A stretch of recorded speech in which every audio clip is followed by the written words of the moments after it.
हरि ओं श्री गुरुभ्यो नमः परम गुरुभ्यो नमः श्रीमदानंद तीर्थ भगवत्पादाचार्येभ्यो नमः आपादमौलिपर्यन्तं गुरूणामाकृतिं स्मरेत् तेन विघ्नाः प्रणश्यन्ति सिद्ध्यन्ति च मनोरथाः श्रीमठದ ಮಧ್ಯಸ್ಥ ಪೂರ್ಣಭೂತ ಮತಾನುಗಾಹ ವೈಷ್ಣವ ವಿಷ್ಣು ಹೃದಯ ತಾನ್ನಮಸ್ಯೆ ಗುರೂನ್ ಮಮ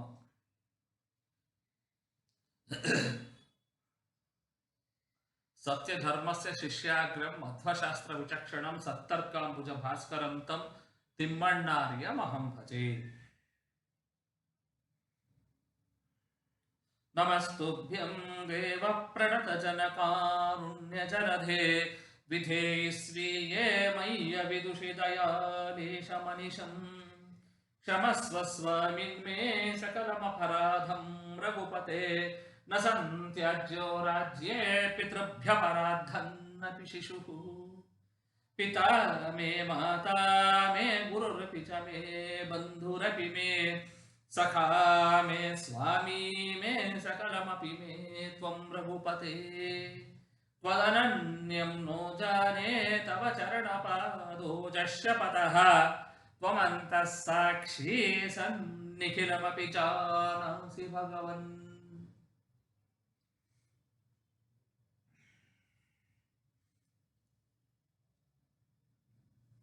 ಯಾವ ರೀತಿ ಭಗವಂತನನ್ನ ಸ್ತೋತ್ರ ಮಾಡಬೇಕು ಅಂತ ನಮಗೆ ಹೇಳ್ಕೊಡ್ತಾ ಹಿಂದೆಲ್ಲ ಹೇಳಿದ್ರು.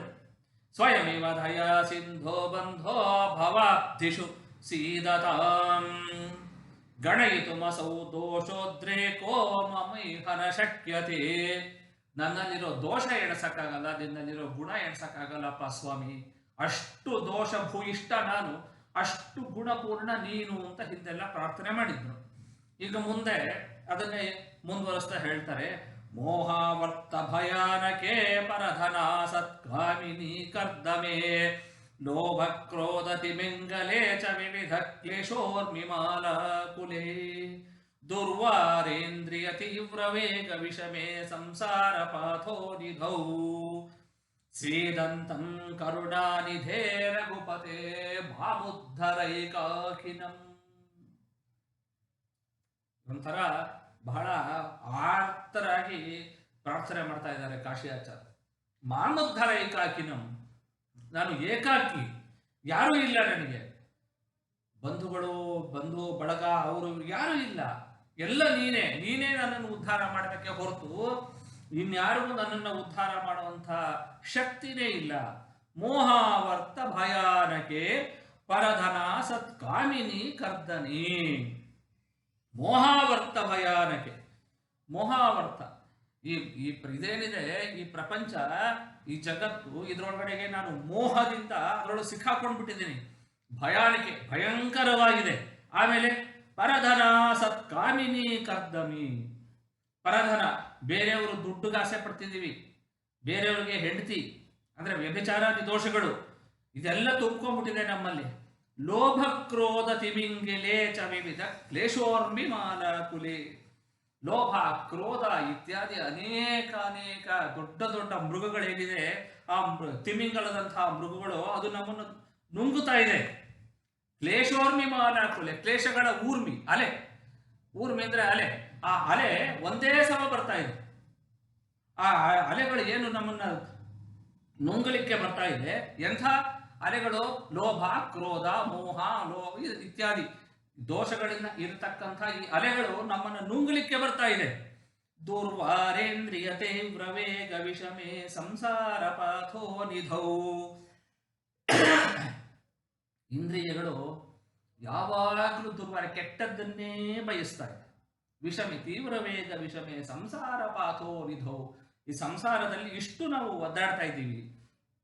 ಸೇದಂತಂ ಕರುಣಾನಿಧೇ ರಘುಪತೆ, ಹೇ ಕರುಣಾನಿಧೆ, ಹೇ ರಘುಪತೆ, ಹೇ ರಾಮಚಂದ್ರ ಸ್ವಾಮಿ, ಮಾಮುದ್ಧರ ಏಕಾಕಿನಂ, ಮಾಮುದ್ಧರ ಏಕಾಕಿನಂ.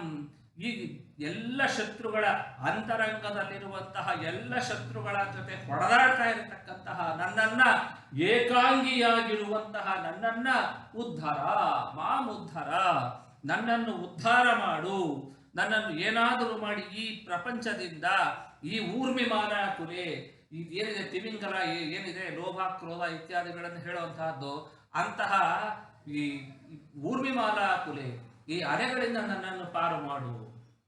ಇದನ್ನೇನೆ ದಾಸರು ಹೇಳಿದ್ದು ಅದೇನೆ. ಅಂಬಿಗ ನಾನಿನ್ನ ನಂಬಿದೆ ಆರೂ ತೆರೆಯ ನೋಡಂಬಿಗ. ನಮ್ಮ ಕಾಶಿ ಆಚಾರ ಅದನ್ನೆಲ್ಲ ತಗೊಂಡು ಬಂದ್ರು. ಆರೂ ತೆರೆಯ ನೋಡಂಬಿಗ ಅದು ಮೀರಿ ಬರುತ್ತಲಿದೆ ಅಂಬಿಗ. ಯಾರಿಂದಲೇ ಆಗದು ಅಂಬಿಗ ನಿಮ್ಮ ನಿವಾರಿಸಿಕೊಂಡೊಯ್ಯ ನೀನಂಬಿಗ. ಇದನ್ನೇನು ಅವರು ದಾಸರು ಅಲ್ಲಿ ದೇವರ ನಾಮದಲ್ಲಿ ಹೇಳಿದ್ರು ಅದನ್ನೇ ಇಲ್ಲಿ ನಮಗೆ ಇವರು ಕಾಶಿ ಆಚಾರ್ಯರು ಕೂಡ ಅದನ್ನೇ ಹೇಳ್ತಾ ಇದ್ದಾರೆ. ಇದನ್ನೇ ನಮಗೆ ಇವರು ಕೂಡ ಪ್ರಹ್ಲಾದರಾಜರು ಇದನ್ನೇ ಹೇಳ್ತಾ ಹೋಗ್ತಾರೆ. ನರಸಿಂಹದೇವರನ್ನ ಅವರು ಸ್ತೋತ್ರ ಮಾಡೋ ಕಾಲದಲ್ಲಿ ಜಿಹ್ವೈಕದೋಚ್ಯುತ ವಿಕರ್ಷತಿ ಮಾ ವಿತೃಪ್ತ ಶಿಷ್ಣೋನ್ಯತಸ್ತ್ವಗುದರಂ ಶ್ರವಣಂ ಕುತಶ್ಚಿತ್ ಘ್ರಾಣೋನ್ಯತಶ್ಚ ಪರದೃಕ್ವಚ ಕರ್ಮ ಶಕ್ತಿ ಬಹ್ವ್ಯಃ ಸಪತ್ನ ಇವ ಗೇಹ ಪತಿಂ ಲುನಂತಿ. ಹೇ ಭಗವಂತ, ನಾವು ಎಷ್ಟೇ ಸುಖವನ್ನ ನಾವು ಅನುಭವಿಸಿದರೂ ಕೂಡ ಇನ್ನೂ ತೃಪ್ತಿ ಆಗ್ತಿಲ್ಲ. ಇದರಲ್ಲಿ ನಮಗೆ ಆಚಾರ್ಯ ತೈತರೀಯೋಪನಿಷತ್ ಭಾಷೆಯಲ್ಲಿ ಅದನ್ನು ಹೇಳಿದಾಗ ಅದಕ್ಕೆ ಕಾಶಿ ಆಚಾರ್ಯದ್ದು ಖಂಡಾರ್ಥ ಇದೆ. ಆ ಖಂಡಾರ್ಥದಲ್ಲಿ ಅವರು ಈ ಮಾತನ್ನ ಅವರು ಅದನ್ನ ಮತ್ತೆ ಅದರಲ್ಲೂ ಹೇಳಿದ್ದಾರೆ. ಯಾಕೆ ಎರಡೆರಡು ಸರ್ತಿ ಇಲ್ಲಿ ಪ್ರಾರ್ಥನೆ ಮಾಡಿದ್ದಾರೆ ಅಂತ ಅಂದ್ಬಿಟ್ಟು ಆ ಶರಣ ಸೂಕ್ತ ಏನಿದೆ ಆ ಶರಣ ಸೂಕ್ತದಲ್ಲಿ ಎರಡೆರಡು ಬಾರಿ ಯಾಕೆ ಪ್ರಾರ್ಥನೆ ಬಂದಿದೆ ಅನ್ನೋದನ್ನು ತಗೊಂಡಾಗ ಕಾಶಿ ಆಚಾರ್ಯ ಅದನ್ನು ಹೇಳ್ತಾರೆ. ಒಂದು, ನಮಗೆ ಬೇಕಾಗಿರುವಂಥದ್ದು ಒಂದು ಈ ಜನನೇಂದ್ರಿಯ ಮತ್ತು ರಸನೇಂದ್ರಿಯ, ಇದು ಎರಡನ್ನ ನಾವು ಹಿಡಿತದಲ್ಲಿ ಇಟ್ಕೋಬೇಕು. ಅದಕ್ಕೆ ಎರಡು ಬಾರಿ ಪ್ರಾರ್ಥನೆ ಮಾಡಿದ್ದಾರೆ ಅಂತ ಅಲ್ಲಿ ಅವರು ಅದನ್ನ ಹೇಳ್ತಾರೆ. ಅದನ್ನೇ ಇಲ್ಲಿ ತಮ್ಮ ಈ ಶ್ಲೋಕದಲ್ಲೂ ಅದೇ ಹೇಳಿದ್ರು. ಮೋಹಾವರ್ತ ಭಯಾನಕೆ ಪರಧನ ಸತ್ಕಾಮಿನಿ ಕರ್ತಮಿ. ಸತ್ಕಾಮಿನಿ, ಕಾಮಿನಿಯ ಆಸೆ ಇತ್ಯಾದಿಗಳನ್ನೆಲ್ಲ ನಾವು ಬಿಡಬೇಕು ಅಂತ ಅನ್ನೋದನ್ನ ಅದನ್ನೇ ಇಲ್ಲಿ ಪ್ರಹ್ಲಾದರಾಜರು ಕೂಡ ಅದನ್ನೇ ಹೇಳಿದ್ರು. ಜಿಹ್ವೈ ಕಥೋಚ್ಯುತ ವಿಕರ್ಷತೆ ಮಾ ವಿತೃಪ್ತ ಶಿಷ್ಣೋತ್ಯತಸ್ತ್ವಗುದರಂ ಶ್ರವಣಂ ಕುತಶ್ಚಿತ್ ಗಾಣೋನ್ಯತಶ್ಚಪಲ ದೃಕ್ವಚ ಕರ್ಮ ಶಕ್ತಿ ಬಹ್ವ್ಯಃ ಸಪತ್ನ ಇವ ಗೇಹ ಪತಿಂ ಲುನಂತಿ. ಎಷ್ಟೇ ವಿಷಯ ಸುಖವನ್ನು ಅನುಭವಿಸಿದ್ರೂ ಕೂಡ ಇನ್ನೂ ವಿಷಯ ಸುಖ ಬೇಕು ಬೇಕು ಅಂತಾನೆ ಅನ್ನಿಸ್ತಾ ಇದೆ. ಎಷ್ಟೇ ರುಚಿಯಾಗಿರೋದು ಜಿಹ್ವೈಕ ಜಿಹ್ವ, ಅದಕ್ಕೆ ಎಷ್ಟೇ ರುಚಿಯಾಗಿರೋದನ್ನು ಕೊಟ್ಟರೂ ಕೂಡ ಇನ್ನೂ ಬೇಕು ಬೇಕು ಅಂತ ಕೇಳ್ತಾನೆ ಇದೆ ಹೊರತು ನಾಲಿಗೆ ನನಗೆ ಸಾಕು ಅಂತ ಎಂದೂ ಹೇಳಿಲ್ಲ. ಸ್ತ್ರೀ ಸುಖ ಇದನ್ನು ಅಪೇಕ್ಷೆ ಪಡ್ತಾನೇ ಇದೆ. ದೇಹ ಅದು ಕೂಡ ಸುಖಕ್ಕಾಸೆ ಪಡ್ತಾ ಇದೆ. ಆಮೇಲೆ ಇನ್ನು ಎಷ್ಟು ತಿಂದರೂ ಕೂಡ ಇನ್ನೂ ತಿನ್ನಬೇಕು ತಿನ್ನಬೇಕು ಅಂತ ಅನ್ಸುತ್ತೆ. ಇದನ್ನು ಹೆಂಗೆ ನಾವು ಗೆಲ್ಲೋದು ಹೇಗೆ? ಇದನ್ನು ಗೆಲ್ಲೋದು ತುಂಬಾ ಕಷ್ಟ ಆಗೋಗಿದೆ. ಇದು ಇಂಥ ಕಡೆಯಿಂದ ಇಂಥ ಒಂದು ಪರಿಸ್ಥಿತಿಯಿಂದ, ಶೋಚನೀಯ ಪರಿಸ್ಥಿತಿ ಅಂತಾರೆ ಅವರು. ಅಂದ್ರೆ ನಾವುಗಳೆಲ್ಲ ಏನಾಗ್ಬಿಟ್ಟಿದ್ದೀವಿ ಅಂತಂದ್ರೆ ನಾವೆಲ್ಲ ಒಂಥರ ಈ ಉಪ್ಪಿನಕಾಯಿ ಬಾಟ್ಲಲ್ಲಿರೋ ಹುಳ ಇದ್ದಂಗೆ. ಅದೇ ಸುಖ. ಇವರು ಎಷ್ಟು ಚೆನ್ನಾಗಿದೆ, ಇದು ಉಪ್ಪಿನಕಾಯಿಂದ ಯಾಕಪ್ಪ ಹೊರಗೆ ತೆಗಿತಾರ? ನಮಗೆ ಅದನ್ನೇ ನಾವು ಸುಖ ಸುಖ ಅಂತ ಅನ್ಕೊಂಡಿದ್ದೀವಿ. ಆದ್ರೆ ಪ್ರಹ್ಲಾದರಾಜರಂದ್ರು ಇದು ಸುಖ ಅಲ್ಲ, ಇದು ನನಗೆ ದುಃಖ. ಇಂಥ ದುಃಖದಿಂದ ನನ್ನನ್ನು ಪಾರು ಮಾಡು ಅಂತ ಅವರು ಸುಖದಲ್ಲಿದ್ದಾಗಲೂ ಕೇಳರು. ದೊಡ್ಡ ಅರಮನೆ, ಬೇಕಾದಷ್ಟು ವೈಭವ ವೈಭೋಗ, ದಾಸದಾಸಿಯರು, ಕೇಳದಷ್ಟು ದುಡ್ಡು, ಏನು ಬೇಕೋ ಎಲ್ಲ ಇತ್ತು. ಆದರೂ ಈ ಸಂಸಾರದಿಂದ ನನ್ನನ್ನು ದಾಟಿಸು ಅಂತಂದ್ರು. ಇವತ್ತು ನಮ್ಗೆ ಏನು ಇಲ್ಲದೆ ಇದ್ರು ನಾನು ಈ ಸಂಸಾರದಲ್ಲೇ ಇಟ್ಟಿರೋ, ನಾನು ಇಲ್ಲೇ ನಾನು ಸುಖವಾಗಿದ್ದೀನಿ ಅಂತಂತೀವಿ. ಈ ಒಂದು ಲೆವೆಲ್ಗೆ ಬಂದ್ಬಿಟ್ಟಿದ್ದೀವಿ. ಒಟ್ಟಲ್ಲಿ ನಮ್ಗೆ ಇಲ್ಲಿಂದ ಬಿಟ್ಟು ಹೋಗಕ್ಕೆ ನಮ್ಗೆ ಇಷ್ಟ ಇಲ್ಲ. ಯಾಕೆ? ಯಾವುದನ್ನ ಎಷ್ಟು ಅನುಭವಿಸಿದ್ರು ನಮ್ಗಿದು ಸಾಕು ಅಂತ ಅನ್ನೋದು ಅಲಂ ಬುದ್ಧಿ ಅಂತ ಅನ್ನೋದು ಬಂದೇ ಇಲ್ಲ. ಏವಂ ಸ್ವಕರ್ಮ ಪತಿತಂ ಭವ ವೈತರಣ್ಯಂ ಅನ್ಯೋನ್ಯ ಜನ್ಮ ಮರಣಾಶ ನಿಭೀತ ಭೀತಂ ಪಶ್ಯನ್ ಜನಂ ಸ್ವಪರ ವಿಗ್ರಹ ವೈರಮೈತ್ರಂ ಹಂತೇತಿ ಪಾರಮತಿ ಪಿಪ್ರಹಿ ಮೂಢ ಸತ್ವಂ. ನಾನು ಮಾಡಿರೋ ಹಿಂದಿನ ಕರ್ಮಗಳೇನಿದೆ ಆ ಕರ್ಮಗಳಿಂದಾಗಿ ನಾನೇನಾಗಿದ್ದೀನಿ, ಈ ಸಂಸಾರನ ವೈತರಣಿ ನದಿ, ಸಂಸಾರನ ವೈತರಣಿ ನದಿ ಹೋಲಿಸ್ತಾರೆ. ಎಲ್ಲರಿಗೂ ನಾವು ವೈತರಣಿ ಗೋದಾನ ಅಂತ ಹೇಳಿ 5.5 ತಿಂಗಳಲ್ಲಿ ಏನು ಗೋದಾನ ಮಾಡ್ತಾರೆ, ಆ ವೈತರಣಿ ನದಿ ದಾಟ್ಲಿ, ಯಾರು ಪಾಪ ಮೃತರಾಗಿರ್ತಾರೆ ಅವರು ದಾಟ್ಲಿ ಅಂತ ಏನು ಮಾಡ್ತಾರೆ, ಅದು ಅಲ್ಲಲ್ಲ ಇಲ್ಲೇ ಇದೆ ಅಂತಾರೆ ಅವರು ಪ್ರಹ್ಲಾದರಾಜರು.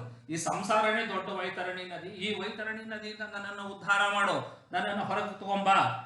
ಅನ್ಯೋನ್ಯ ಜನ್ಮ ಮರಣಾಶ ನಿಭೀತ ಭೀತಂ. ಮತ್ತೆ ಹುಟ್ಟು ಮತ್ತೆ ಸಾವು ಅದೇ ಆಗೋಗಿದೆ. ಈ ಜನನ ಮತ್ತು ಮರಣಗಳಿಂದ ನನ್ನನ್ನು ಪಾರು ಮಾಡು. ಅನ್ಯೋನ್ಯ ಜನ್ಮ ಮರಣಾಶ ನಿಭೀತ ಭೀತಂ. ಭೀತ, ಹೆದರ್ಕೊಂಡ್ಬಿಟ್ಟಿದ್ದೀನಿ ನಾನು. ಸಾಕು, ಇನ್ನು ಎಷ್ಟು ಸತಿ ಹುಟ್ಟೋದು, ಎಷ್ಟು ಸತಿ ಬದುಕೋದು ಬರೋದು. ಪಶ್ಯನ್ ಜನನ್ ಸ್ವಪರ ವಿಗ್ರಹ ವೈರ ಮೈತ್ರಂ. ನಾನು ಏನ್ ಮಾಡ್ತಾ ಇದ್ದೀನಿ? ಸ್ವಪರ ವಿಗ್ರಹ ವೈರ ಮೈತ್ರಂ. ಯಾರು ನನಗೆ ಯಾರು ಬೇಕೋ ಅವರಲ್ಲಿ ನಾನು ಬಹಳ ಪ್ರೀತಿ ತೋರಿಸ್ತೀನಿ, ಬಹಳ ಸ್ನೇಹ. ಯಾರು ನನಗೆ ಬೇಡವೋ ಅವರಲ್ಲಿ ಬಹಳ ಸಿಕ್ಕಾಪಟ್ಟೆ ಅವರಲ್ಲಿ ದ್ವೇಷ, ವೈರ, ಅದನ್ನು ತೋರಿಸ್ಕೊಂಡು ಇದರಿಂದ ಏನಾಗ್ತಿದೆ ಅಂತಂದ್ರೆ ನನ್ನ ಮನಸ್ಸಿಗೆ ನಾನೇ ಹಿಂಸೆ ಕೊಟ್ಕೋತಾ ಇದ್ದೀನಿ. ಎಲ್ಲರ ಹತ್ರನೂ ನಮ್ಗೆ ಒಂದೇ ತರ ಇರಬೇಕು, ಹೀಗಿರ್ಬೇಕು, ಹಾಗಿರ್ಬೇಕು ಅಂತ ಒಂದು ಪ್ರಿನ್ಸಿಪಲ್ ಅಂತ ಏನಿದೆ ಅದಿಲ್ಲ. ಹೀಗೆ ನಾನು ಒದ್ದಾಡ್ತಾ ಇದ್ದೀನಿ ಈ ರೀತಿಯಾಗಿ. ಕೆಲವ್ರನ್ನ ಕಂಡ್ರೆ ದ್ವೇಷ, ಕೆಲವ್ರನ್ನ ಕಂಡ್ರೆ ಪ್ರೀತಿ, ಕೆಲವ್ರನ್ನ ಕಂಡ್ರೆ ಉದಾಸೀನ, ಈ ರೀತಿಯಾಗಿ ನಾನು ಮಾಡ್ತಾ ಇದ್ದೀನಿ. ಹಂತೇತಿ ಪಾರಮತಿ ಪಿಪ್ರಿಹಿ ಮೂಢ ಸತ್ವಂ ಅಂತ ನಾನು ಮೂಢನಾಗಿದ್ದೀನಿ. ಈ ಸಂಸಾರದ ನದಿಯನ್ನು ದಾಟೋದಕ್ಕೆ ನನ್ನಿಂದ ಸಾಧ್ಯ ಆಗ್ತಾ ಇಲ್ಲ. ಯಾವುದ ರೀತಿಯಲ್ಲಾದರೂ ಕೂಡ ನನ್ನನ್ನು ನೀನು ಉದ್ಧಾರ ಮಾಡಬೇಕು ಅಂತ ಇವರು ಪ್ರಾರ್ಥನೆ ಮಾಡ್ತಾರೆ. ಪ್ರಹ್ಲಾದರಾಜರು ಪ್ರಾರ್ಥನೆ ಮಾಡ್ತಾರೆ. ಜಿಜ್ಞಾಸು ಗುರುಗಳ ಹತ್ರಕ್ಕೆ ಹೋದ. ಸ್ವಾಮಿ, ನಂಗೆ ದೇವರು ತೋರಿಸ್ಬೇಕು. ಅವರು ಗುರುಗಳು ನೋಡಿದ್ರು, ಪಾಪ ತುಂಬಾ ಆಸೆ ಏನೋ ಇದೆ ಇವನಿಗೆ, ಯಾವ ರೀತಿಯಲ್ಲಾದ್ರೂ ಸಹಾಯ ಮಾಡೋಣ. ನೋಡಪ್ಪ, ದೇವ್ರನ್ನ ನೋಡೋದು ತುಂಬಾ ಸುಲಭ. ಅಲ್ಲೇ ಬೆಟ್ಟ ಇದಲ್ವ, ಆ ಬೆಟ್ಟದ ಮೇಲೆ ದೇವ್ರಿದ್ದಾನೆ. ಆ ಬೆಟ್ಟ ನಾನಿನ್ನೂ ಹತ್ಕೊಂಡು ಹೋಗ. ಹೆಂಗೆ ಹತ್ತಬೇಕು? ಇಲ್ಲೊಂದು ನಿನಗೆ ಒಂದಿಷ್ಟು ಚಪ್ಪಡಿ ಕೊಡ್ತೀನಿ, ಬಂಡೆ ಕೊಡ್ತೀನಿ, ದಪ್ಪ ಕಲ್ಗಳು ಕೊಡ್ತೀನಿ. ಆ ಕಲ್ಗಳನ್ನ ಹೊತ್ಕೊಂಡು ನೀನು ಬೆಟ್ಟ ಹತ್ಬಿಟ್ಟು ಮೇಲಕ್ಕೆ ಹೋಯ್ತು ಅಂತಂದ್ರೆ ದೇವರಲ್ಲಿ ಕಾಡಿಸ್ತಾನೆ. ಅವರಿಗೆ ಸುಲಭ. ಅಯ್ಯೋ, ಇದೇನು ಕಷ್ಟ, ಕೊಡಿ ಸ್ವಾಮಿ. ಕೊಟ್ಟರು, ಒಂದು 6 ದೊಡ್ಡ ದೊಡ್ಡ ಕಲ್ಲು ಕೊಟ್ಟರು. ಅವನು ಹತ್ತಕ್ಕೆ ಶುರು ಮಾಡ್ದ. ಒಂದು ಸ್ವಲ್ಪ ಹತ್ತದ, ಸುಸ್ತಾಗೋಯ್ತು, ಏದುಸ್ರು ಬಂತು, ಆಗ್ಲಿಲ್ಲ. ಸ್ವಾಮಿ, ನನ್ನ ಕೈಲಿ ಆಗ್ತಿಲ್ಲ. ಒಲೆ, ಒಂದು ಕೆಲಸ ಮಾಡು, ಒಂದು ಬಂಡೆ ಇಳಿಸು ಅಂತ. ತಲೆ ಮೇಲಿರೋದು ಒಂದು ಕಲ್ಲು ಇಳಿಸು. ಇಳಿಸ್ದ. ಈಗ ಹತ್ತು. ಒಂದು ಸ್ವಲ್ಪ ದೂರ ಹತ್ತದ, ತಿರ್ಗಾ ಒಂದು 4 ಮೆಟ್ಲು ಹತ್ತದ. ಮತ್ತೆ ಸ್ವಾಮಿ, ಗುರುಗಳೇ, ನನ್ನ ಕೈನಲ್ಲಿ ಆಗ್ತಾ ಇಲ್ಲ, ಏನು ಮಾಡಲಿ? ಸರಿ, ಇನ್ನೂ ಒಂದು ಕಲ್ಲು ಇಳಿಸು. ಇನ್ನೂ ಒಂದು ಕಲ್ಲು ಇಳಿಸ್ದ. ಇನ್ನೊಂದು ಸ್ವಲ್ಪ ಮುಂದಕ್ಕೆ ಹೋದ. ಮತ್ತದೇ ಕೊನೆ ಒಳಗೆ ಎಲ್ಲ ಕಲ್ಲು ಇಳಿಸ್ತಾ ಬಂದ. 5ನೇದು ಇಳಿಸಿದ್ದಾಯ್ತು. ಇನ್ನು ಒಂದೇ ಒಂದಿದೆ. ಅದನ್ನು ಕೂಡ ಹತ್ತಬೇಕಾದ್ರೆ ಮತ್ತೆ ಅವನಿಗೆ ಮತ್ತೆ ಶ್ರಮ ಆಯಿತು. ಗುರುಗಳು ಹೇಳಿದ್ರು, ಇದನ್ನು ಇಳಿಸ್ಬಿಡು, ಪೂರ್ತಿ ಹತ್ತು. ಅದನ್ನು ಇಳಿಸಿ ಪೂರ್ತಿ ಸುಲಭವಾಗಿ ಹತ್ತ. ಈಗ ಹೆಂಗಿದೆ ಅಂತ ಇಲ್ಲ, ಇವಾಗ ಹತ್ತೋದು ಬಹಳ ಸುಲಭ ಆಯಿತು. ಹಾಗೇನೆ ಈ ಜೀವನನೂ ಹಾಗೇನೆ. ಕಾಮ, ಕ್ರೋಧ, ಲೋಭ, ಮೋಹ, ಮದ, ಮಾತ್ಸರ್ಯ, ಈ ಅರಿಷಡ್ವರ್ಗಗಳೇನಿದೆ, ಈ ಅರಿಷಡ್ವರ್ಗಗಳನ್ನ ನಾವು ಬೆನ್ನ ಮೇಲೆ ಹೊತ್ಕೊಂಡು ನಾವು ದೇವರನ್ನ ನೋಡ್ತೀವಿ ಅಂತ ಹೋದ್ರೆ ಆಗೋದಿಲ್ಲಪ್ಪ. ಹೀಗಾಗಿ ನೀನು ಒಂದೊಂದನ್ನೇ ಇದನ್ನ ಇಳಿಸ್ತಾ ಹೋದಂಗೂ ಏನಾಯ್ತು, ನಿನಗೆ ಹಗುರ ಆಗ್ತಾ ಹೋಯ್ತು ಬೆಟ್ಟ ಹತ್ತೋದು. ಆ ರೀತಿ ನೀನು 6 ಅರಿಷಡ್ವರ್ಗಗಳು ಏನಿದೆ ಇದನ್ನ ನೀನು ಕಳ್ಕೊಂತು ಅಂತಂದ್ರೆ, ಈ ದೋಷಗಳನ್ನೆಲ್ಲ ಕಳ್ಕೊಂತು ಅಂತಂದ್ರೆ ನೀನು ದೇವರಿಗೆ ಹತ್ತಿರ ಆಗ್ತೀಯ. ಇನ್ನೂ ಆದಷ್ಟು ಬೇಗ ಭಗವಂತನನ್ನ ತಲುಪ್ತೀಯ. ಯಾಕೆ ಮನಸ್ಸು ಕೂಡ ಶುದ್ಧವಾಗಿರುತ್ತೆ. ಇವಾಗ ನಮ್ಗೇನಾಗ್ಬಿಟ್ಟಿದೆ, ದೇವರನ್ನ ಯೋಚನೆ ಮಾಡಬೇಕು, ಚಿಂತನೆ ಮಾಡಬೇಕು ಅಂದ್ರೆ ಮನಸ್ಸೇ ಖಾಲಿ ಇಲ್ಲ. ಯಾವಾಗಲೂ ಬೇರೆ ಏನೇನೋ ಯೋಚನೆಗಳೇ ತಲೆ ಒಳಗೆ ತುಂಬ್ಕೋತಾ ಇರುತ್ತೆ. ಯಾವಾಗ ನಮ್ಮ ತಲೆ ಅಂದ್ರೆ ಬುದ್ಧಿ ಬೇರೆದನ್ನೆಲ್ಲವನ್ನೂ ಬಿಟ್ಟು ಅಂದ್ರೆ ಬಾಕಿದನ್ನೆಲ್ಲ ಖಾಲಿ ಮಾಡ್ಕೊಂಡ್ಬಿಡ್ತು ಅಂತಂದ್ರೆ, ಆವಾಗ ಭಗವಂತನ ಜ್ಞಾನವೊಂದನ್ನೇ ನಾವು ಮಾಡ್ಲಿಕ್ಕೆ ಹೋಗ್ತೀವಲ್ಲ, ಯೋಚನೆ ಮಾಡ್ಲಿಕ್ಕೆ ಹೋಗ್ತೀವಲ್ಲ, ಆಗ ಸುಲಭವಾಗಿ ನಮಗೆ ಏಕಾಗ್ರತೆ ಅಂತ ಅನ್ನೋದು, ಈ ಕಾನ್ಸಂಟ್ರೇಷನ್ ಅನ್ನೋದು ಕೈ ಹತ್ತು. ಇಲ್ಲದೆ ಇದ್ರೆ ಈ ಬರೀ ಬೇರೆ ಬೇರೆದನ್ನೇ ತುಂಬಿಕೊಂಡು ನಮ್ಮ ಕೈನಲ್ಲಿ ಏನೂ ಆಗೋದಿಲ್ಲ. ಇದನ್ನೇ ಇವರು ವಾದಿರಾಜರು ಕೂಡ ಅದನ್ನೇ ಹೇಳರು. ನಿನ್ನ ವಾರ್ತೆಯ ಕರ್ಣ ಕೇಳದು, ಏನೋ ಒಂದು ವಿಘ್ನ ಬರುತ್ತೆ, ಕೇಳಬೇಕು ಅಂತ ಅನ್ಸಿರುತ್ತೆ, ಅರೆ ಕೇಳಕ್ ಹೋಯ್ತು ಅಂತಂದ್ರೆ ಏನೋ ಒಂದು ವಿಘ್ನ, ಏನೋ ಒಂದು ಅಡೆತಡೆ. ಅನ್ಯವಾರ್ತೆಗೆ ಹೊತ್ತು ಸಾಲು. ಹೋಗ್ಲಿ ಹೌದಪ್ಪ ಟೈಮ್ ಇಲ್ಲ ಅಂದ್ಬಿಟ್ಟು ಬೇರೆ ಇನ್ನೇನಾದ್ರೂ ಇದು ಮಾಡ್ತೀವ? ಏನಿಲ್ಲ, ಬೇರೆ ನಮ್ಗೆ ಯಾವ್ದು ಬೇಕೋ ಅದನ್ನ ನಾವು ಮಾಡೇ ಮಾಡ್ತೀವಿ. ಅನ್ಯವಾರ್ತೆಗೆ ಹೊತ್ತು ಸಾಲದು. ಆಮೇಲೆ ಇನ್ನೂ ಇದರಳು ಹೇಸಿಕೆ ಬಾರದು, ಇನ್ನೂ ಇದು ಸಾಕು ಅಂತ ಅನ್ನಿಸ್ತಿಲ್ಲ. ಮುನ್ನಿನ ಗತಿಗೆ ಸಾಧನ ತೋರದು. ಇನ್ ಮುಂದೆ ನಾನು ಯಾವ ರೀತಿ ಮುಂದುವರಿಬೇಕು ಅಂತ ಅನ್ನೋದೇ ನನ್ನ ತಲೆ ಹೊಳಿತಾ ಇಲ್ಲ. ಈ ತರ ಆಗಿದೆ, ಏನು ಮಾಡೋದು ಹಾಗಾದ್ರೆ? ಇದರಿಂದ ನಾನು ಹೇಗೆ ಉದ್ಧಾರ ಆಗೋದು? ಇದರಿಂದ ನಾನು ಹೊರಗೆ ಬರೋದು ಹೇಗೆ? ಇದನ್ನ ವಾದಿರಾಜರು ಯಾವ ರೀತಿ ನಾವು ಪ್ರಾರ್ಥನೆ ಮಾಡಬೇಕು ಅಂತ ಅನ್ನೋದನ್ನ ಹೇಳ್ಕೊಡ್ತಾರೆ. ಅಂದ್ರೆ ಮುಖ್ಯವಾದದ್ದೇನು, ನಮಗೆ ಅಲಂಬುದ್ಧಿ ಅಂತ ಅನ್ನೋದು ಇರಬೇಕು. ನಮಗೆ ನಾವು ಅನುಭವಿಸಿದ್ದು ಸಾಕು, ಕೇವಲ ಭಗವಂತನ ಅವರ ಪ್ರೀತಿ ಒಂದೇ ಬೇಕು, ಭಗವಂತನ ಒಬ್ಬನೇ ಬೇಕು ಅಂತ ಅನ್ನೋದನ್ನ ನಾವು ಅರ್ಥ ಮಾಡ್ಕೋಬೇಕು. ದುರ್ಯೋಧನ ಏನ್ ಕೇಳ್ದ? ಸೈನ್ಯ ಕೇಳ್ದ. ಆ ರೀತಿ ನಾವು ಆರೋಗ್ಯ, ಐಶ್ವರ್ಯ, ವಿದ್ಯಾ, ಬುದ್ಧಿ, ಇನ್ನೊಂದು ಮತ್ತೊಂದು ಅದನ್ನ ಏನನ್ನೂ ಕೇಳದೇನೆ ಭಗವಂತ ನೀನೇ ಬೇಕು ಅಂತ ಅರ್ಜುನನಂತೆ ನಾವು ಕೂಡ ಕೇಳಬೇಕು, ನಾವು ಕೂಡ ಆಗಬೇಕು. ಅದೇ ಇಲ್ಲಿ ಕಾಶಿ ಆಚಾರ್ಯ ಅದನ್ನೇ ಹೇಳ್ತಾ ಇರೋದು, ಮಾಮೋದ್ಧರೈಕಾಕಿನಂ, ನಾನು ಕೇವಲ ಏಕಾಂಗಿಯಾಗ್ಬಿಟ್ಟಿದ್ದೀನಿ, ನಿನ್ನನ್ನು ಬಿಟ್ಟರೆ ನನಗೆ ಇನ್ಯಾರು ಗತಿ ಇಲ್ಲ ಅಂತ ಅದನ್ನೇ ಪ್ರಾರ್ಥನೆ ಮಾಡ್ತಾ ಹೋಗ್ತಾರೆ. ನೋ ವ್ಯಾಸರಾಜರು ನ್ಯಾಯಾಮೃತದಲ್ಲಿ ವಿಘ್ನೌಕ ವಾರಣಂ ವಂದೇ ಸತ್ಯಾಶೇಷ ವಿಶ್ವಸ್ಯ ಕಾರಣಂ ಅಂತ ನ್ಯಾಯಾಮೃತ ಮಂಗಳಾಚರಣೆ ಹೇಳ್ತಾರೆ. ವಿಘ್ನೌಕ ಕಾರಣಂ ವಂದೇ, ಭಗವಂತನನ್ನು ಸ್ತೋತ್ರ ಮಾಡ್ತಾ ನಿಖಿಲ ಗುಣನಿಕಾಯಂ ನಿತ್ಯ ನಿರ್ಧೂತ ಹೇಯಂ ಅಂತೆಲ್ಲ ಸ್ತೋತ್ರ ಮಾಡಿ ವಿಘ್ನೌಕ ವಾರಣಂ ವಂದೇ ಅಂತ. ಏನು ವಿಘ್ನೌಕ ವಾರಣಂ ಅಂತಂದ್ರೆ ಇಲ್ಲಿ ಏನು? ಪರಮಾತ್ಮ ವಿಘ್ನ ಅಘ ಪಾಪಗಳನ್ನ ನಾಶ ಮಾಡತಕ್ಕಂಥ ಶಕ್ತಿಯುಳ್ಳವನು, ಕಾರಣ ಒಂದು ಅಂತ ಅವನನ್ನು ನಾನು ನಮಸ್ಕಾರ ಮಾಡ್ತೀನಿ. ಇಲ್ಲಿ ನಮಗೊಂದು ಸೂಕ್ಷ್ಮವಾಗಿರೋ ಸಂದೇಶ ಏನು ಅಂತಂದ್ರೆ, ನಾವು ಯಾವುದಾದ್ರೂ ಒಂದು ಒಳ್ಳೆ ಕೆಲಸ ಮಾಡಕ್ ಹೋದಾಗ ಅದನ್ನ ಅಂಡರ್ಲೈನ್ ಮಾಡ್ಕೊಬಿಡೋಣ. ಯಾವುದಾದ್ರೂ ಒಂದು ಒಳ್ಳೆ ಕೆಲಸ ಮಾಡಕ್ ಹೋದಾಗ ವಿಘ್ನ ಬಂತು ಅಂತಂದ್ರೆ ಯಾಕೆ ವಿಘ್ನ ಬಂತು? ಬಹಳ ಮುಖ್ಯವಾದದ್ದು, ನಮ್ಮ ಪಾಪಗಳೇ ಆ ವಿಘ್ನದ ರೂಪದಲ್ಲಿ ನಮ್ಮನ್ನ ಕಾಡುತ್ತೆ ಅಂತ ಅನ್ನೋದೇ ತಾತ್ಪರ್ಯ. ಯಾಕೆ? ನಮ್ಮ ಕರ್ಮ ಎಷ್ಟು ಬಲವತ್ತರವಾಗಿರುತ್ತೆ ಅಂತಂದ್ರೆ, ನಾನಾ ಕಾರಣಗಳಿಂದ ನಾವು ಪೂಜೆ ಮಾಡಬೇಕು, ಮಾರನೇ ದಿವಸ ಬೆಳಿಗ್ಗೆ ಬೇಗೆದ್ದು ಸ್ನಾನ ಮಾಡ್ಕೊಂಡು ದೇವ್ರ ಪೂಜೆ ಮಾಡಬೇಕು ಅಂತ ಅನ್ಕೊಳ್ಳೋಷ್ಟರಲ್ಲಿ ಏನೋ ಒಂದು ವಿಘ್ನ ಬರುತ್ತೆ. ಯಾಕೆ ಬರುತ್ತೆ? ಯಾಕೆ ಅಂತಂದ್ರೆ ಹಿಂದಿನ ಪಾಪ ಹಾಗಿರುತ್ತೆ. ಹೀಗಾಗಿ ಮಾರನೇ ದಿವಸದ ದೇವರ ಪೂಜೆ ತಪ್ಪಿ ಆ ಪುಣ್ಯ ಏನು ಬರಬೇಕಾಗಿದೆ ಆ ಪುಣ್ಯ ಖೋತಾಗುತ್ತೆ. ಆ ಅದೃಷ್ಟ ಏನು ಬರಬೇಕಾಗಿದೆ ಆ ಅದೃಷ್ಟ ಖೋತಾಗುತ್ತೆ. ಅದಕ್ಕೆ ವಿಘ್ನೌಘ ವಾರಣಂ ಒಂದೇ. ಈ ರೀತಿಯಾದಂತಹ ಪಾಪಕರವಾದಂತಹ ವಿಘ್ನಗಳನ್ನೂ ಕೂಡ, ಅರೆ ಯಾವ್ದಾದ್ರು ಶಾಸ್ತ್ರ ಓದಕ್ಕೆ ಹೋಗ್ತೀವಿ, ಎಲ್ಲರೂ ಪಾಠಕ್ಕೆ ಹೋಗ್ಬೇಕು ಅನ್ಕೋತೀವಿ, ಇನ್ನೇನೋ ಮಾಡ್ಬೇಕು ಅಂತೀವಿ, ಮತ್ತೇನೋ ಮಾಡ್ಕೋಬೇಕು ಅಂತೀವಿ, ಒಂದಲ್ಲ ಒಂದು ವಿಘ್ನಗಳು ಬರ್ತಿರುತ್ತೆ. ಯಾಕೆ ವಿಘ್ನಗಳು ಬರ್ತಿರುತ್ತೆ ಅಂತಂದ್ರೆ ನಾವಿನ್ನೂ ಕೂಡ ಪರಿಶುದ್ಧರಾಗಿಲ್ಲ, ಅಂದ್ರೆ ನಾವಿನ್ನೂ ಕೂಡ ನಮ್ಮ ಪಾಪಗಳನ್ನ ಕಳ್ಕೊಂಡಿಲ್ಲ, ಆದ ಕಾರಣ ವಿಘ್ನಗಳು ಬರ್ತಾ ಇದೆಯೇ ಹೊರತು ಇದು ಯಾವುದಕ್ಕೆ? ಸತ್ಕರ್ಮಗಳಿಗೆ. ಹಾಕಿದಕ್ಕೆ ಇದಕ್ಕೆಲ್ಲ ಇದು ಅನ್ವಯಿಸಲ್ಲ. ಎಷ್ಟೋ ಸರ್ತಿ ನಾವು ತುಂಬಾ ಜನ ಹೇಳೋದನ್ನ ಕೇಳ್ತಾ ಇರ್ತೀವಿ, ಏನ್ರೆ ಅವ್ರ ಮನೇಲಿ ಎಲ್ಲರೂ ಎಷ್ಟು ಚೆನ್ನಾಗಿ ಅಷ್ಟೂ ಜನ ಗಂಡು ಮಕ್ಕಳು ಫಾರಿನ್ ನಲ್ಲಿ ಇದಾರ್ರಿ, ಸಿಕ್ಕಾಪಟ್ಟೆ, ಏನು ಇಲ್ಲೂ ಪ್ರಾಪರ್ಟಿ ತಗೊಂಡಿದ್ದಾರೆ, ಅಲ್ಲೂ ಪ್ರಾಪರ್ಟಿ ತಗೊಂಡಿದ್ದಾರೆ, ಎರಡೆರಡು ಕೈಲೂ ದುಡ್ಡು ಸಂಪಾದನೆ ಮಾಡ್ತಾ ಇದ್ದಾರೆ. ಅಂದ್ರೆ ಎಷ್ಟು ದೇವ್ರ ದಯೆ ನೋಡಿ ಅವ್ರ ಮೇಲೆ. ಇಲ್ಲ, ಅದನ್ನೆಲ್ಲ ನಾವು ದೇವರ ದಯೆ ಅಂತ ಅನ್ಕೋಬಾರ್ದು. ಫಾರಿನಲ್ಲಿದ್ದಾರೆ, ದುಡ್ಡು ಸಂಪಾದನೆ ಮಾಡ್ತಾರೆ ಅಂತಂದು ಮಾತ್ರಕ್ಕೆ ಅದು ದೇವರ ದಯೆ ಅಂತ ಅಲ್ಲ.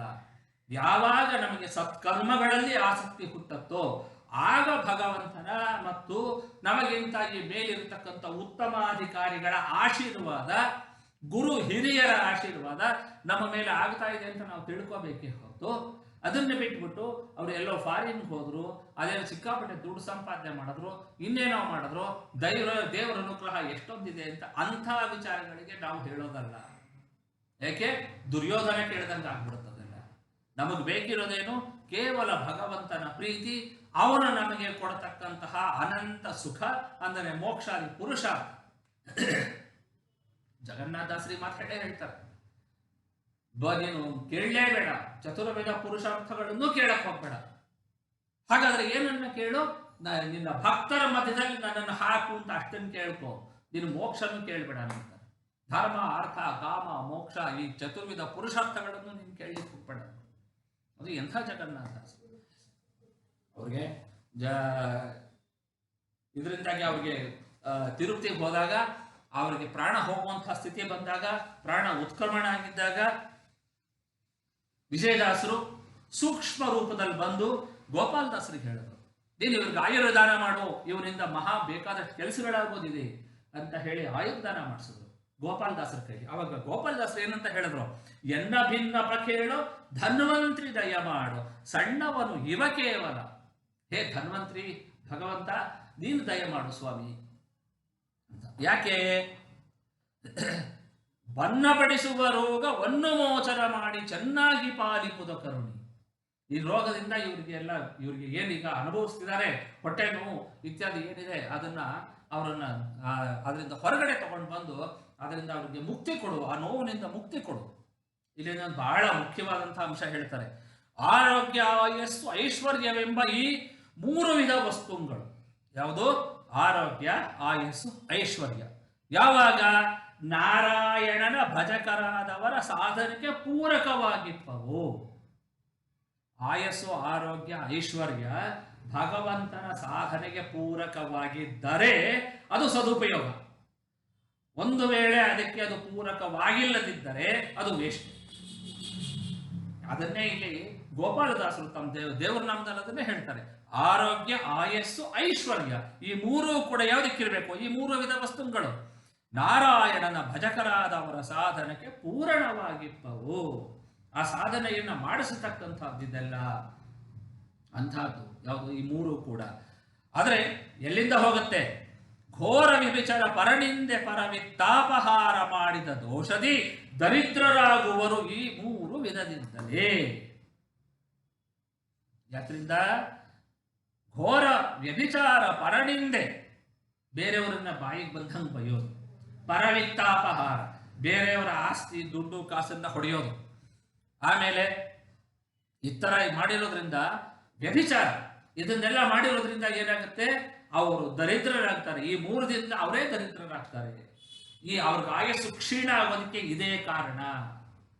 ಪರನಿಂದೆ, ಇನ್ನೊಬ್ಬರನ್ನ ಬೈಯೋದು, ಪರವಿತ್ತಾಪಹಾರ, ವ್ಯಭಿಚಾರ ಇತ್ಯಾದಿ ದೋಷಗಳಿಂದಲೇ ಅವರು ತಮ್ಮ ಆಯಸ್ಸನ್ನು ಕಡಿಮೆ ಮಾಡ್ಕೋತಾ ಹೋಗ್ತಾರೆ.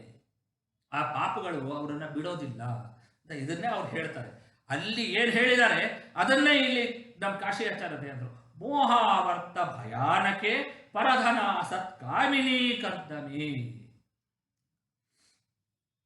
ಮೋಹಾವರ್ತ ಭಯಾನಕೆ, ಮೋಹಾವರ್ತ, ಈ ಮೋಹ ಏನಿದೆ ಪರಧನ ಸತ್ಕಾಮಿನಿ, ಅದನ್ನೇ ಇಲ್ಲಿ ಹೇಳಿದ್ರು. ಪರವಿತ್ತಾಪಹಾರ ಅಂತ ಗೋಪಾಲದಾಸರು ಏನ್ ಹೇಳಿದ್ರು ಅದನ್ನೇ ಇಲ್ಲಿ ಹೇಳ್ತಾ ಇದ್ದಾರೆ ಕಾಶಿಯಾಚಾರ್ಯ. ಪರಧನ ಸತ್ಕಾಮಿನಿ ಕರ್ದಮಿ ಲೋಭ ಕ್ರೋಧ ತಿಮಿಂಗಲೇ ಚ ವಿವಿಧ ಕ್ಲೇಶೋರ್ಮಿ ಮಾಲಾಕುಲೆ.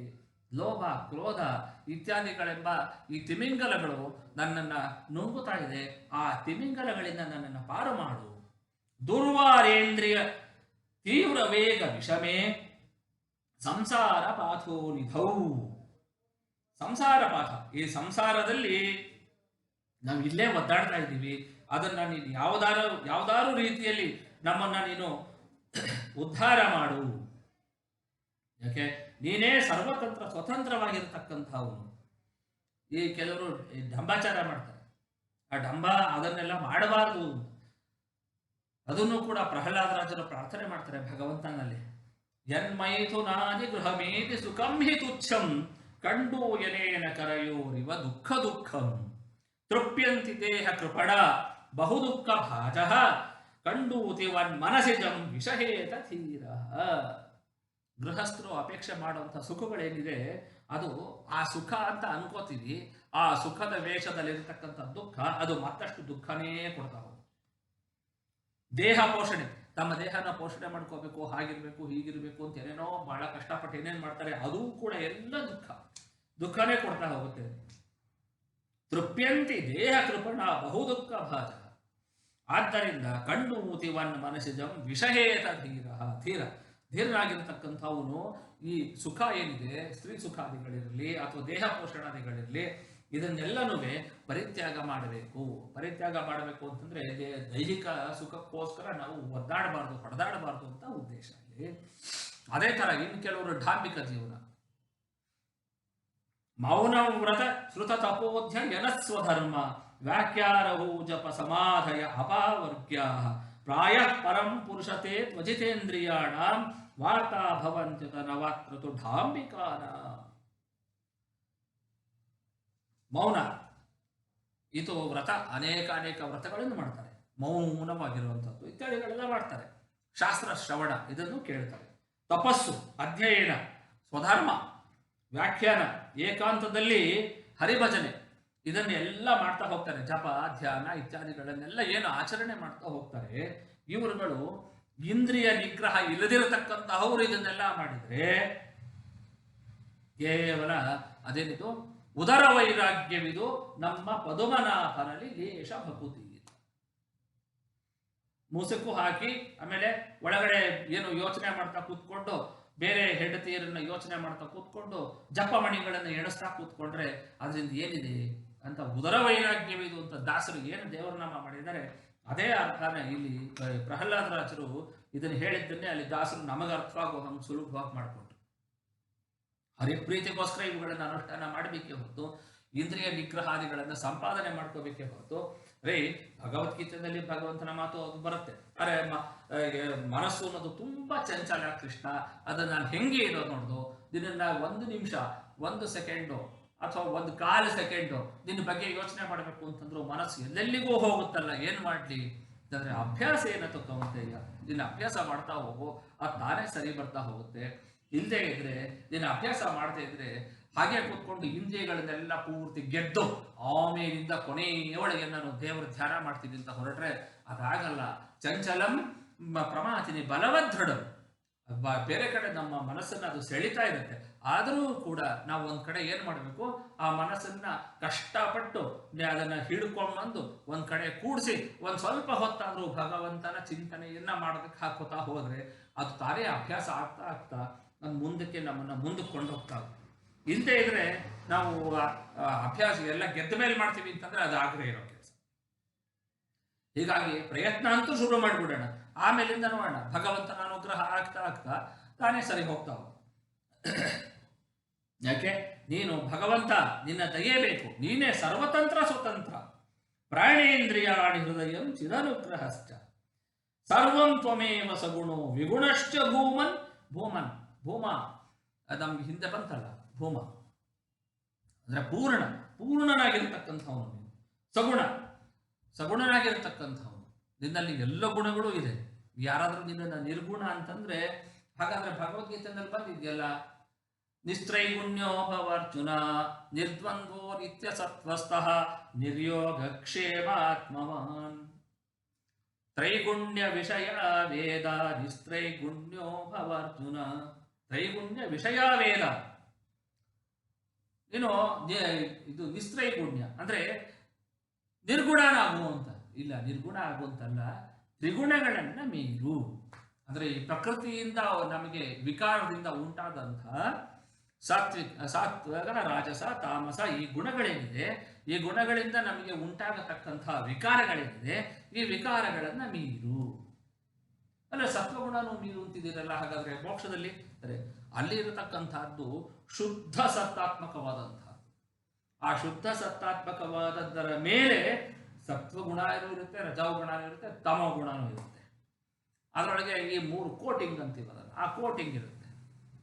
ಚತುರ್ಮುಖ ಬ್ರಹ್ಮದೇವರಿಗೆ ಎಲ್ಲವೂ ಕೂಡ ಶುದ್ಧ ಸತ್ವ ಒಳಗಡೆ ಇರೋದು, ಮೇಲ್ಗಡೆ ಇರೋದು ಸತ್ವ, ಅದಕ್ಕೆ ಮೇಲ್ಗಡೆ ಇರೋದು ಸತ್ವ, ಅದಕ್ಕೆ ಮೇಲ್ಗಡೆ ಇರೋದು ಸತ್ವ, ಎಲ್ಲೋ ಒಂಚೂರು ರಜೋಗುಣ, ಇನ್ನೊಂಚೂರು ತಮಗುಣ, ಅಷ್ಟರಲ್ಲೇ ಆಗುತ್ತೆ. ಆದ್ರೆ ನಮ್ಗಳದೆಲ್ಲ ಹಂಗಲ್ಲ, ನಮ್ಗೆ ಸಿಕ್ಕಾಪಟ್ಟೆ. ಯಾಕೆಂತಂದ್ರೆ ಈಗ ಕೋಟಿಂಗ್ ಅದು ಹಂಗಿರುತ್ತೆ. ಒಳಗಡೆ ಶುದ್ಧ ಸತ್ತಾತ್ಮಕವಾದಂತಹ ಶರೀರ ಇದ್ರೂ ಕೂಡ ಮೇಲ್ಗಡೆಗೆ ರಜೋಗುಣ ಸುತ್ಕೊಂಡಿರ್ಬೋದು, ತಮೋಗುಣ ಸುತ್ಕೊಂಡಿರ್ಬೋದು, ಅಥವಾ 2 ತಮೋಗುಣನೇ 2 ಕೋಟಿಂಗ್ ಇರ್ಬೋದು. ಈ ತರ ಬೇಕಾದಷ್ಟು ಇರುತ್ತೆ. ಅದನ್ನ ನಾವು ಹೊರಗಡೆಯಿಂದ ಯಾರಿಗೂ ಒಬ್ರದನ್ನ ಗುರುತಿಸ್ಲಿಕ್ಕೆಲ್ಲ ಆಗಲ್ಲ. ಅಂಥ ಸತ್ವಗುಣ ಅಂತ ಅನ್ನೋದೇನಿದೆ, ಆ ಶುದ್ಧ ಸತ್ತಾತ್ಮಕವಾದಂತಹ ಗುಣ, ಅದೇ ನಮಗೆ ಈ ಲಿಂಗ ದೇಹ ಭಂಗವಾದಾಗ ಮೋಕ್ಷದಲ್ಲಿ ವ್ಯಕ್ತ ಆಗುತ್ತೆ. ಆ ವ್ಯಕ್ತ ಆದಾಗ ಆ ಸ್ವರೂಪ ದೇಹದಲ್ಲಿ ಇರತಕ್ಕಂಥ ಆನಂದ ಅಂತ ಅನ್ನೋದು ತಾನೇ ತಾನಾಗಿ ನಮಗೆ ಸ್ಪಷ್ಟವಾಗಿ ತೋರುತ್ತೆ. ಅದು ತೋರೋದ್ರಿಂದ ನಮಗೆ ಮೋಕ್ಷದಲ್ಲಿ ಆನಂದ ಅಂತ ಅನ್ನೋದು ಯಾವಾಗಲೂ ಇರುತ್ತೆ. ಇದನ್ನೇ ನಮಗೆ ಇದರೊಳಗೆ ಅಣುಭಾಷ್ಯಾದಿಗಳಲ್ಲೂ ಕೂಡ ಶ್ರೀಮದಾಚಾರ್ಯರು ಹೇಳಿದ್ದೆ ಇದನ್ನ. ಏನಂತಂದ್ರೆ ಲಿಂಗದೇಹ ಭಂಗವಾಗಬೇಕು, ಅದಕ್ಕೆ ವಿರಜಾ ನದಿ ಸ್ನಾನ ಆಗಬೇಕು. ಅಂದ್ರೆ ಲಿಂಗದೇಹ ಅದು ಭಂಗ ಆಗಬೇಕು ಅಂತಂದ್ರೆ ನಾವು ಈ ಮಾಮೂಲಾಗಿ ಈ ದೇಹನೇ ಬಿಡ್ಲಿಕ್ಕೆ ನಾವು ತಯಾರಿರಲ್ಲ. ಅಂದ್ರೆ ಅಲ್ಲಿಯೂ ಕೂಡ ಲಿಂಗದೇಹ ಭಂಗ ಆಗಬೇಕು ಅಂತಂದ್ರೆ ಇದು ಏನ್ರಿ ಇದು, ಅಲ್ಲಿನೂ ಸುಮ್ಮನೆ ತಿರ್ಗಾ ಅಲ್ಲಿನೂ ಹೋಗಿ ದೇಹ ಬಿಡ್ಬೇಕಾ, ಅಲ್ಲಿನೂ ಹೋಗಿ ಜೀವ ಬಿಡ್ಬೇಕಾ? ಹಂಗೆಲ್ಲ. ಇವಾಗ ಯಾರದೇ ಆಗಲಿ ನಾವು ಕಥೆಗಳಲ್ಲಿ ನೋಡೋಣ, ಎಲ್ಲೇ ನೋಡಿದ್ರು ಕೂಡ ಕಬಂಧಾದಿಗಳಿದ್ರು. ರಾಮಾಯಣ ಕಾಲದಲ್ಲಿ ಕಬಂಧ ಅವನು ಕೂತಿರೋನು, ಅವನ ಕೈಯಿಂದ ಅಲ್ಲಿ ಯಾರು ಬರ್ತಿದ್ದಾರೋ ಅವರನ್ನು ಎಳ್ಕೊಂಡು ಬಾಯಿಗೆ ಹಾಕೋತಿದ್ದ. ರಾಮ ಲಕ್ಷ್ಮಣರು ಬಂದ್ರು, ರಾಮ ಲಕ್ಷ್ಮಣರು ಬಂದು ಅವ್ರ ಕೈಗೆಲ್ಲ ಕತ್ತರಿಸಿದ್ರು. ಆಮೇಲೆ ಅವನನ್ನು ಸಾಯಿಸಿದ್ರು. ಅವನು ಸಾಯಿಸಿದಾಗ ಅವನು ಗಂಧರ್ವನಾಗಿದ್ದ, ಅವನು ಹೋದ ತನ್ನ ಶರೀರವನ್ನು, ನಿಜವಾದ ಶರೀರವನ್ನು ಪಡೆದು. ಅಂದ್ರೆ ಕಬಂಧನು ಕೂಡ ತನ್ನ ದೇಹವನ್ನು ತ್ಯಾಗ ಮಾಡಿ, ಆ ಕಬಂಧ ದೇಹವನ್ನು ತ್ಯಾಗ ಮಾಡಿದ್ದಕ್ಕೆ ಅವನು ಮುಂದಕ್ಕೆ ಹೋಗ್ಲಿಕ್ಕಾಯ್ತು, ಇಲ್ಲದ್ರೆ ಆಗಲಿಲ್ಲ. ಅಥವಾ ಕೃಷ್ಣ ನಳಕೂಬರ ಮಣಿಗ್ರೀವ, ಇವರು ಯಾರಿದ್ರು ಈ ಗಂಧರ್ವರು, ಇವರನ್ನೂ ಅಷ್ಟೇ ಮರಗಳಾಗಿ ಹುಟ್ಟಿದ್ರು. ಯಮಳರು ಅವಳು ಮರಗಳಾಗಿ ಹುಟ್ಟಿದ್ದಾಗ ಕೃಷ್ಣ ಏನು ಮಾಡ್ದ, ತನ್ನ ಒರಳಿಗೆ ಅವರ ಅಮ್ಮ ಕಟ್ಟಿದ್ರೆ ಆ ಒರಳನ್ನು ಎಳ್ಕೊಂಡು ಆ ಮರಗಳ ಮಧ್ಯ ನುಗ್ಗದ. ಮರಗಳೆರಡು ಕೂಡ ದೊಡ್ಡ ಶಬ್ದದಿಂದ ಬಿತ್ತು. ಅಂದ್ರೆ ಆ ಮರಗಳ ಶರೀರವನ್ನು ಅವರು ಕಳ್ಕೊಂಡ್ರು. ಒಳಗಡೆ ಇರತಕ್ಕಂಥ ನಿಜವಾದ ಸ್ವರೂಪದಿಂದ ಗಂಧರ್ವಾದಿ ದೇವತೆಗಳು ಯಾರಿದ್ರು, ನಳಕೂಬರ ಮಣಿಗ್ರೀವ, ಅವರು ಹೊರಗಡೆ ಬಂದರು. ಅಂದ್ರೆ ನಮಗೆ ಈ ತಾತ್ಪರ್ಯ ಏನು, ಎಲ್ಲಿವರೆಗೂ ಕೂಡ ನಾವು ಈ ದೇಹವನ್ನ ಬಿಡೋದಿಕ್ಕೆ ನಾವು ತಯಾರಿರೋದಿಲ್ಲ, ಅಲ್ಲಿಯವರೆಗೂ ಕೂಡ ನಾವು ಉತ್ತಮ ಗತಿಯನ್ನು ಹೊಂದುವುದು ಕಷ್ಟ. ಯಾಕೆ ಎಲ್ಲರೂ ಅಷ್ಟೇ, ಜ್ಞಾನಿಗಳೆಲ್ಲರೂ ಅಷ್ಟೇ. ಈಗ ನಾವು ಯಾರನ್ನ ನೋಡಿದ್ರು ಕೂಡ ಇಲ್ಲಿ ನಮ್ಮ ಪರಂಪರೆಯಲ್ಲಿ ಬಂದಂತಹ ಜ್ಞಾನಿಗಳವರೇನರು ಅಷ್ಟೇ ಸ್ವೇಚ್ಛೆಯಿಂದ ದೇಹ ತ್ಯಾಗ ಮಾಡಿದ್ದಾರೆ, ಸಶರೀರವಾಗಿ ಬೃಂದಾವನ ಪ್ರವೇಶ ಮಾಡಿದ್ದಾರೆ. ಯಾಕೆ ಬೇಕಾಗಿತ್ತು? ಇನ್ನೂ ಇರ್ಬೋದಾಗಿತ್ತಲ್ಲ, ಸಶರೀರವಾಗಿ ಬೃಂದಾವನ ಪ್ರವೇಶ ಮಾಡಬೇಕು ಅಂತ ಅನ್ಬೇಕಾದ್ರೆ. ಈಗ ಯಾರಿಗೆ ತಮ್ಮ ಮರಣಾದಿಗಳು ಕೂಡ ತಮ್ಮ ಅಧೀನದಲ್ಲಿದೆ, ಅವರು ದೇಹವನ್ನು ಬಿಡುವಂತ ಅವಶ್ಯಕತೆ ಏನಿತ್ತು ಅವರಿಗೆ? ಬೇಡ, ನಾ ಬಿಡಲ್ಲ, ಇರ್ತೀನಿ. ಅಂದ್ರೆ ಭಗವಂತ ಏನ್ ಬೇಡ ಅಂತಂತಿರ್ಲಿಲ್ಲ, ಇರ್ರಿ ನಿಮ್ಗೆ ಎಷ್ಟು ದಿವಸ ಬೇಕೋ ಅಷ್ಟು ದಿವಸ. ವಾದಿರಾಜ ಅಂತ ಪ್ರಭೃತಿಗಳು 120 ವರ್ಷ ಪೂರ್ತಿ ಇದ್ರು. ಮಂತ್ರಾಲಯ ಸ್ವಾಮಿಗಳು 100 ವರ್ಷ ಪೂರ್ತಿ ಇದ್ರು. ಬೇರೆ ಬೇರೆ ಜ್ಞಾನಿಗಳು ಅಷ್ಟೇ. ಅವ್ರಿಗೆಲ್ಲನೂ ನೀವು ದೇಹ ತ್ಯಾಗ ಅವ್ರಿಗೆ ಮಾಡಬೇಕು ಅಂತ ಅನ್ನೋದು ಒಂಥರ ಏನೂ ಇಲ್ಲ. ಯಾಕೆ? ಅವರಿಗೆ ಸಮಾಧಿ ಸ್ಥಿತಿ, ಅಸಂಪ್ರಜ್ಞಾತ ಸಮಾಧಿ ಅಥವಾ ಸಂಪ್ರಜ್ಞಾತ ಸಮಾಧಿ ಇತ್ಯಾದಿ ಸ್ಥಿತಿಗಳಲ್ಲಿ ಅವರೇನು ಮಾಡೋರು, ತಮ್ಮ ದೇಹದ ಒಳಗಿಂದ ಅವ್ರು ತಂಪಾಡಿ ತಾವು ಬೇರೆ ಕಡೆ ಹೋಗಿನೇ ಪ್ರಾರ್ಥನೆ ಮಾಡ್ಕೊಂಡು ಬರುವಂತಹ ಶಕ್ತಿ ಇದ್ದಂತ ಅವರು. ಹೀಗಾಗಿ ಅವ್ರಿಗೆ ಯಾವಾಗಲೂ ಕೂಡ ಈ ದೇಹದ ಮೇಲೆ ಮಮತೆ ಮಮಕಾರ ಇಲ್ಲವೇ ಇಲ್ಲ. ಇದೊಂಥರ ನಾವು ಬಾಡಿಗೆ ಮನೆಯಲ್ಲಿ ಇದ್ದೀವಿ ಅಂತ ಅನ್ನೋದೇ ಅವರು ಸ್ಪಷ್ಟವಾಗಿರ್ತಕ್ಕಂಥದ್ದು ಅವ್ರ ಯೋಚನೆ, ಅವರ ಚಿಂತನೆ. ಹಾಗೆ ನಮಗೂ ಕೂಡ ಈ ದೇಹಾದಿಗಳೇನಿದೆ, ಈ ದೇಹದ ಮೇಲೆ ಮೋಹಾದಿಗಳನ್ನ ಬಿಟ್ಟು ನಾವು ಕೂಡ ಇದು ಬಾಡಿಗೆ ಮನೆಯಲ್ಲಿ ಇದ್ದೀವಿ ಅಂತ ಹೇಳಿ ಈ ದೇಹಕ್ಕೂ ಯಾವುದೇ ರೀತಿಯಾದಂಥ ಒಂದು ವಿಶೇಷವಾಗಿರತಕ್ಕಂಥ ಏನೋ ಹಚ್ಕೊಳ್ದೇನೆ, ಇದು ನಾನು ಬೇರೆ, ನನ್ನ ದೇಹ ಬೇರೆ, ಈ ದೇಹ ನಾನಲ್ಲ, ನಾನು ಈ ದೇಹ ಅಲ್ಲ ಅನ್ನೋ ಒಂದು ಪ್ರಜ್ಞೆಯನ್ನು ಸರಿಯಾಗಿ ಯಾವಾಗಲೂ ಇಟ್ಕೊಂಡು ನಾವು ಕೂಡ ಭಗವಂತನನ್ನು ಆ ರೀತಿಯ ಪ್ರಾರ್ಥನೆ ಮಾಡ್ತಾ ಹೋಗ್ಬೇಕು. ಅದನ್ನ ಮಾಡ್ತಾ ಹೋದಾಗ ನಾವು ಮುಂದೆ ಇನ್ನೂ ಹೆಚ್ಚು ಹೋಗ್ಲಿಕ್ಕೆ ಆಗ್ತಾ ಹೋಗುತ್ತೆ. ಅದನ್ನೇ ಇಲ್ಲಿ ನಮಗೆ ಕಾಶಿ ಆಚಾರ್ಯ ಹೇಳುವಾಗ, ದುರ್ವಾರೇಂದ್ರಿಯ ತೀವ್ರ ವೇಗ ವಿಷಮೇ ಸಂಸಾರ ಪಾಥೋರಿದವು. ಈ ಸಂಸಾರದ ದಾರಿಯಲ್ಲಿ ದುರ್ವಾರೇಂದ್ರಿಯ, ಈ ಇಂದ್ರಿಯಗಳೇನಾಗ್ಬಿಟ್ಟಿದೆ, ಇದೆಲ್ಲ ನಂದು ನಂದು ನಂದು ನಂದು ನಂದು ಅಂತಾನೆ ಅನ್ಕೊಂಡು ಹೋಗ್ತಾ ಇದೆ. ಕನಕದಾಸರು ಹೇಳಿದ್ರಲ್ಲ, ಯಾರು ಹೋಗ್ತಾರೋ ಮೋಕ್ಷಕ್ಕೆ ಕನಕ ಅಂತ ವ್ಯಾಸರಾಜರು ಕೇಳಿದಾಗ, ನಾನು ಹೋದ್ರೆ ಹೋಗ್ತೀನಿ, ನಾನು ಇದೇನಿದು, ನಾನು ಹೋದ್ರೆ ಹೋಗ್ತೀನಿ, ನೀನೊಬ್ಬನೇ ನಾವು ಹೋಗೋದು ಇಲ್ಲ ಸ್ವಾಮಿ, ನಾನು ಅನ್ನೋದು ಹೋಗಬೇಕು. ಅದಕ್ಕೆ ಅಲ್ಲಿದ್ದವ್ರು ಯಾರೋ ಇನ್ಯಾರೋ ವಾಕ್ಯಾರ್ಥ ಮಾಡೋರು ಒಬ್ರು ಇದ್ರು ಪಂಡಿತರು. ಅವ್ರು ಅದೇ ಅಲ್ಲ ರೀ, ಮೋಕ್ಷದಲ್ಲೂ ನಾನು ಅನ್ನೋದು ಇದ್ದೇ ಇರುತ್ತಲ್ಲ. ಯಾಕೆಂದ್ರೆ ಮೋಕ್ಷದಲ್ಲಿ ಸುಖಾನುಭವ ಆಗಬೇಕಾದ್ರೆ ನಾನು ಅನ್ನೋದು ಒಂದು ಜ್ಞಾನ ಇರಬೇಕಲ್ಲ, ನಾನು ಅನ್ನೋದು ಒಂದು ಬೇರೆ ಜೀವ ಅನ್ನೋದು ಒಂದು ಪದಾರ್ಥ ಇರಬೇಕಲ್ಲ ಅಂತಂದ್ರು. ಅದಕ್ಕೆ ವ್ಯಾಸರಾಜರು ಅವಾಗ ನಾನು ಅಂತಂದ್ರೆ ಅಹಂಕಾರ, ನಾನು ಅಂತಂದ್ರೆ ಮಮತೆ, ಮೇ ಮೇ ಮೇ ನಂದು ನಂದು ನಂದು ಅಂತ ಈ ರೀತಿಯಾದಂಥ ಅಹಂ ಮಮತಾದಿಗಳನ್ನು ಬಿಡಬೇಕು, ಆಗಲೇ ನಾವು ಮೋಕ್ಷಕ್ಕೆ ಹೋಗೋದು ಅಂತ ಅಂದ್ಬಿಟ್ಟು ವ್ಯಾಸರಾಜರಲ್ಲಿ ಏನು ಹೇಳಿದ್ರು ಅದೇ ರೀತಿ ನಾವು ಕೂಡ ಆ ಒಂದು ದಾರಿಯಲ್ಲಿ ನಡೆಯುವಂಥ ಒಂದು ಪ್ರಯತ್ನ ಮಾಡಬೇಕು. ಇದಕ್ಕೆ ದೊಡ್ಡವರ ಗುರು ಹಿರಿಯರ ಅನುಗ್ರಹ ಆಗಬೇಕು, ದೊಡ್ಡವರ ಕಾರುಣ್ಯ ಆಗಬೇಕು, ಅವರ ಪಾದ ಧೂಳಿಯಲ್ಲಿ ನಾವು ಕೂಡ ಅಭಿಷಿಕ್ತರಾಗಬೇಕು, ಅವರ ಪಾದ ಧೂಳಿಯಿಂದ ನಾವು ಅಭಿಷೇಕ ಮಾಡ್ಕೋಬೇಕು. ಅಷ್ಟು ಮುಖ್ಯ ಗುರು ಹಿರಿಯರ ಆಶೀರ್ವಾದ, ದೊಡ್ಡವರ ಆಶೀರ್ವಾದ ಅಂತಂದ್ರೆ ಅಷ್ಟು ಮುಖ್ಯ. ದುರ್ವಾರೇಂದ್ರಿಯ ತೀವ್ರ ವೇಗ ವಿಷಮೇ ಸಂಸಾರ ಪಾಥೋ ನಿಧೋ, ಈ ಸಂಸಾರದಿಂದ ನಮ್ಮನ್ನ ಉದ್ಧಾರ ಮಾಡುವಂತ ಕೇಳ್ತಾ ಸೀದಂತಂ ಕರುಣಾನಿಧೇ ರಘುಪತೆ ಮಾಮೋದ್ಧರೈಕಾಕಿನಂ. ಹೇ ರಾಮಚಂದ್ರ ದೇವರೇ, ಹೇ ರಘುಪತೆ, ಮಾಮೋದ್ಧರ ಏಕಾಕಿನಂ, ಮಾಂ ಉದ್ಧರ. ನಾನು ಒಂಟಿಯಾಗ್ಬಿಟ್ಟಿದ್ದೀನಪ್ಪ, ಯಾರೂ ಇಲ್ಲ ನನಗೆ, ಬಂಧುಗಳು ನನಗಿಲ್ಲ, ಬದುಕಿನೋಳು ಸುಖವಿಲ್ಲ, ಈ ರೀತಿ ನಾನು ಒದ್ದಾಡ್ತಾ ಇದ್ದೀನಿ ಅಂತ ದಾಸರು ಏನೇನು ಅಲ್ಲಿ ಅವರ ದೇವರ ನಾಮಗಳಲ್ಲಿ ಏನೇನು ಹೇಳಿದ್ರು ಅದನ್ನೆಲ್ಲನೂ ಕೂಡ ಕಾಶಿಯಾಚಾರ್ಯರು ಈ ಶ್ಲೋಕದಲ್ಲೂ ಕೂಡ ಅದನ್ನು ಹಾಗೆ ನಮ್ಗೆ ಹಾಕ್ಕೊಟ್ಟಿದ್ದಾರೆ.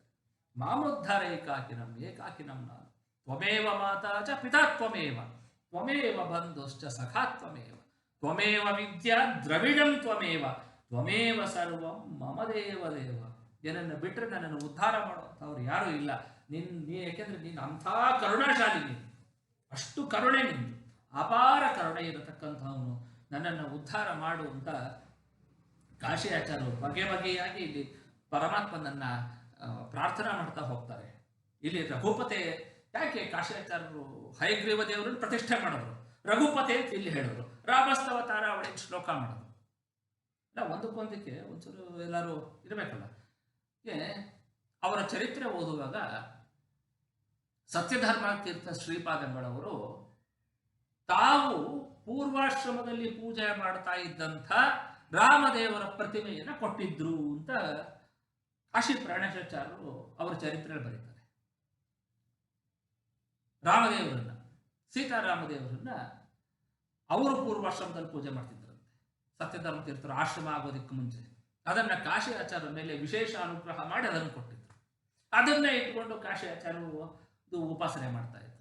ಹಾಗಾಗಿ ಈ ಶ್ಲೋಕಕ್ಕೂ ರಾಮಸ್ತವತಾರಾವಳಿ ಅಂತ ಬಂತು, ಇಲ್ಲೂ ಕೂಡ ರಘುಪತೆ ಮಾಮೋದ್ಧಾರ ಏಕಾಕಿನಂ, ನಾನು ಏಕಾಂಗಿಯಾಗಿ ಹೋಗಿದ್ದೀನಿ, ನನ್ನನ್ನು ಉದ್ಧಾರ ಮಾಡು ಹೇ ರಘುಪತೆ ಅಂತ ಇಲ್ಲಿ ಅದನ್ನ ಮತ್ತೆ ಇವರು ಕಾಶಿಯಾಚಾರ್ಯ ಅದನ್ನೇ ಪ್ರಾರ್ಥನೆ ಮಾಡ್ತಾ ಇದ್ದಾರೆ.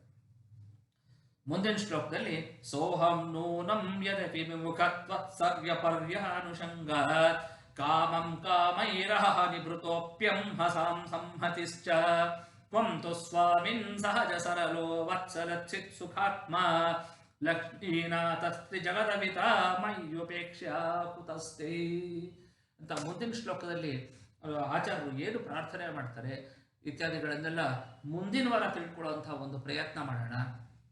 ಅಸ್ಮತ್ ಗುರುವಂತರ್ಗತ ಕಾಶಿ ಆಚಾರ್ಯ ಅಂತರ್ಗತ ಭಾರತೀ ರಮಣ ಮುಖ್ಯ ಪ್ರಾಣಾಂತರ್ಗತ ಲಕ್ಷ್ಮೀ ವೆಂಕಟೇಶ ಭಿನ್ನ ಶ್ರೀ ಲಕ್ಷ್ಮೀ ಹಯಗ್ರೀವ ಪ್ರೀತಾಂ ಸುಪ್ರೀತೋ ವರದೋ ಭವತು ಶ್ರೀ ಕೃಷ್ಣಾರ್ಪಣಮಸ್ತು.